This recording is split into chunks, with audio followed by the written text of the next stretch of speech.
بسم اللہ الرحمن الرحیم۔ نیک بیوی کی پہچان۔ اسماعیل علیہ السلام کا قصہ صحیح بخاری شریف میں مذکور ہے کہ جب وہ جوان ہو گئے تو آپ نے قبیلہ جرہم میں شادی کر لی۔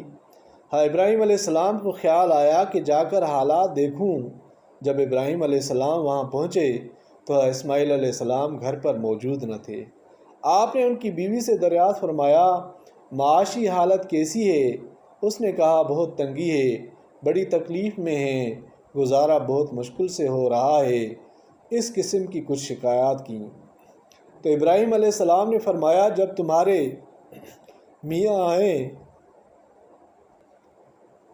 تو میری طرف سے سلام کہنا اور یہ پیغام دے دینا کہ غیر عتبۃ بیتک، یعنی اپنے دروازے کی چوکھٹ بدل دو۔ جب اسماعیل علیہ السلام گھر واپس آئے تو انہوں نے کسی طرح محسوس کر لیا کہ والد محترم آئے تھے۔ بیوی سے پوچھا تو اس نے کہا، ہاں، ایک بڑے میاں آئے تھے، انہوں نے مجھ سے حالات پوچھے تو میں نے حالات بتا دیے۔ اس کے بعد وہ آپ کو سلام اور یہ پیغام دے گئے ہیں کہ اپنے دروازے کی چوکھٹ بدل دو۔ اسماعیل علیہ السلام نے فرمایا، وہ میرے ابا تھے اور ان کے پیغام کا مطلب یہ ہے کہ میں تمہیں طلاق دے دوں کیونکہ تم ناشکری کرتی ہو، اللہ تعالیٰ کی نعمتوں پر نظر نہیں رکھتی اور شکایت کرتی ہو، مہربانی فرما کر اپنے میکے چلے جاؤ۔ پھر حضرت اسماعیل علیہ السلام نے دوسری شادی کی۔ کچھ عرصہ بعد حضرت ابراہیم علیہ السلام کو دوبارہ دیکھنے کا خیال آیا۔ آپ تشریف لے گئے، مگر اس مرتبہ بھی حضرت اسماعیل علیہ السلام گھر پر موجود نہ تھے کیونکہ ان کا گزارا شکار پر تھا۔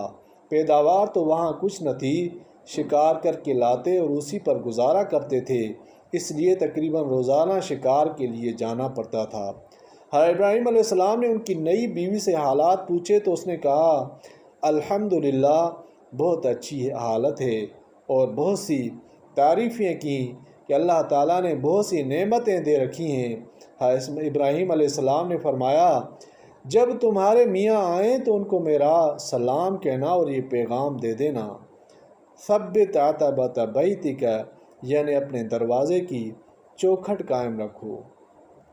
جب اسماعیل علیہ السلام تشریف لائے اور بیوی سے پیغام سنا تو فرمایا، وہ میرے ابا تھے اور تم شکر گزار بندی ہو، اس لیے وہ مجھے حکم دے گئے ہیں کہ تمہیں کبھی طلاق نہ دی جائے۔